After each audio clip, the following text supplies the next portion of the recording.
তারিখ সকাল সকাল আমি পৌঁছে গিয়েছিলাম JW ম্যারিয়েটে। তোমাদের সাথে তো সব কিছু শেয়ার করি, তাই জন্য ভাবলাম আমি আমার ইভেন্টের কাজটা তোমাদের সাথে টুকটাক একটু শেয়ার করি। ভীষণ সুন্দর করে এই জায়গাটা সাজানো হয়েছিল, তাই অল্প করে ক্লিপস নিলাম, নিয়ে সবটাই তোমাদের সাথে শেয়ার করব। কাজের সময় তো আর সবসময় ফোন বের করা যায় না। তো লাঞ্চে ছিল আমাদের পোলাও আর চিকেন।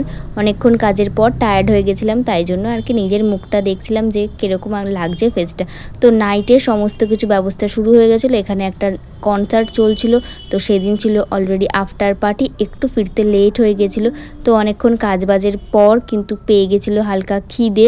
ডিনারে ছিল চিকেন বিরিয়ানি খেয়ে নিলাম। বিরিয়ানিটা কিন্তু খুব সুন্দর খেতে ছিল। আর তখন শেষ হতে প্রায় বেজে গেছিলো 1:45। আর এত রাতে আমি কীভাবেই বা বাড়ি ফিরবো, তার জন্য আমাকে কিন্তু র্যাপিডো বুক করতে হবে। আমি কিন্তু অলরেডি বাইরে এসে র্যাপিডো বুক করে নিয়ে, এই ভিডিওটা যদি তোমাদের ভালো লাগে তো আমি নেক্সট ইভেন্টে গেলে তোমাদের সাথে ছোটো ছোটো ক্লিপস আরও শেয়ার করবো। চলো টাটা, এই অবধি।